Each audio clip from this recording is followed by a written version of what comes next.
The next Warzone experience has been confirmed, and I'm just going to call it Warzone 2 from now on, because that's pretty much what it is. Although they haven't said that, they haven't put out any logos or anything, so take that with maybe a grain of salt.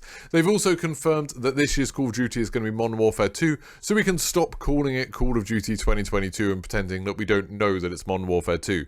In this video, I'm going to break down all of the most important, most interesting bits of news and let you know what I think about each thing.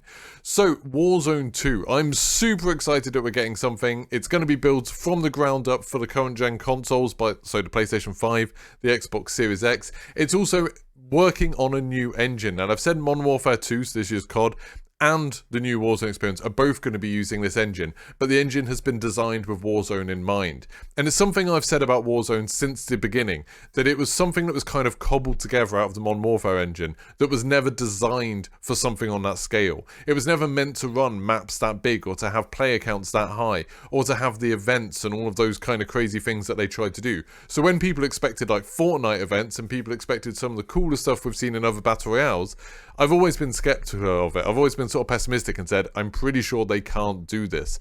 With a lot of the Easter eggs, they've been extremely limited in what they can do. Now they're building an engine specifically for Warzone. I'm super excited to see what the possibilities are. I'd expect to see a much more dynamic map. I'd expect to see much better graphics. Obviously, you're going to be getting like a field of view slider and stuff like that on consoles, which you're not going to get. They've confirmed that's not coming to Warzone 1 for the last generation consoles. PlayStation 4 and Xbox One aren't going to be getting that. But I'd expect with Warzone 2 to see a lot of those kind of things that you would expect from a AAA Battle Royale game. And that's awesome. Like, I'm really excited about that. They haven't talked about a lot of things, so they haven't talked about like the story or the setting or the weapons. They haven't talked about integration with other Call of Duty games or anything like that. They haven't talked about blueprints or operators or the shop or anything like that. I would fully expect, and this is just my predictions at this point, for everything to be reset. This will be a fresh start. You won't be able to carry over any of your blueprints or operators, but I also expect Warzone 1 to still be supported. There's still a bunch of people who still play on those consoles. It would be crazy for them to just completely shut that off and expect everyone to buy the new consoles, especially when it's still quite hard to buy them. So I think Warzone 1 will carry on running with all of that stuff you've purchased, and Warzone 2 will be a completely fresh start. I'm hoping it won't be integrated with the annual Call of Duty releases. I'm really hoping it'll be something that they designed specifically for Warzone. I've actually got a video about all the things I want from Warzone 2 on my channel, so check that out. There should be a link at the end of this video. So they also talked about a lot of other things on this call. So Warzone 2 was the big thing for me, and this new engine for Modern Warfare and everything like that. They also talked about the idea that there's going to be a ranked mode coming to Warzone. They've said that they're not quite sure like when it's going to be. It's something they want to do, but they need to make sure the game is stable before they do it. I would kind of expect this to be something that's just for the next Warzone, just for Warzone 2. It didn't sound like they're anywhere close to being ready to announce anything. They would just said, yeah, we're working on it. We know it's something people want. So I'm expecting that to be something that might come with the next one. They also didn't talk about when Warzone 2 is going to come out. They said that it's going to be coming with Modern Warfare 2, but it's not clear whether that means it'll be coming, you know, at the launch of Modern Warfare 2, which would be awesome, because that means we get it like October, November time. They said fall of this year. Or whether it, like the original Warzone, will be coming in March of next year, which is entirely possible because that's what happened with the original Warzone. I've got absolutely no idea. Hopefully we'll get more information about that probably like over the summer. We'll probably be waiting quite a while for that kind of news. They've also talked about loads of quality of life improvements coming for Season 2 to Warzone. So I was already really excited about the Season 2 stuff for Warzone. I was really excited about the NPCs and this new armoured truck that's going around and the bomber and the bunkers and all of that awesome stuff. But I've announced some other stuff that isn't maybe as exciting or attention grabbing. It's not something they can really put on the roadmap, although they did put absolutely everything on the zombies roadmap, so I'm not sure about that.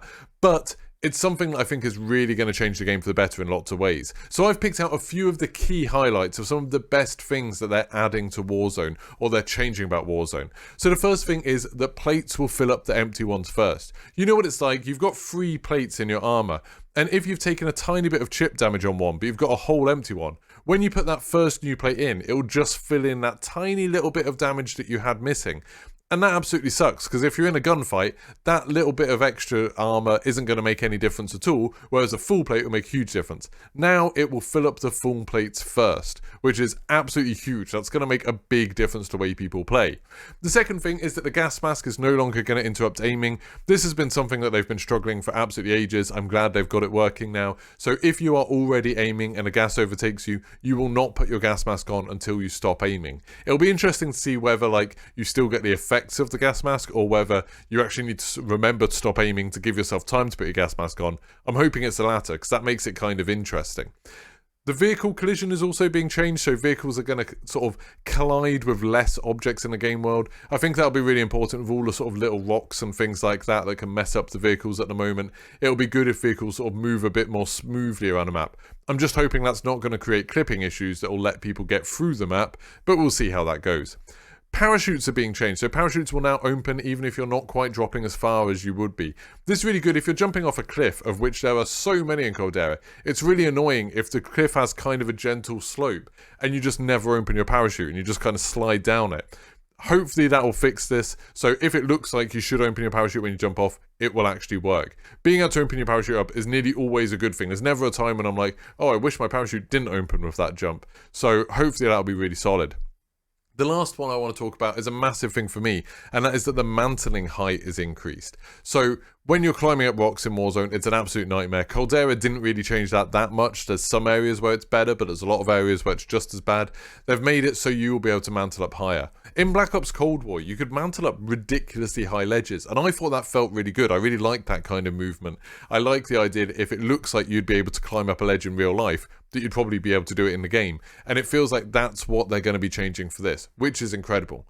They're also changing a load of other stuff with the game. I think they said there's like 20 different changes coming. Charlie and Intel have a full list up on their website if you want to check it out. And it talks about things like in Vanguard Royale, stun grenades are going to be removed, which is going to be absolutely huge.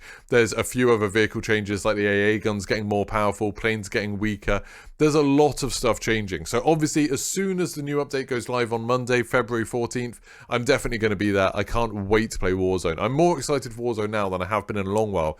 Not just with the news of Warzone 2, which I'm super hyped about. Please do check out all my videos about Warzone 2, but also these quality of life changes coming on Monday. It's going to be amazing.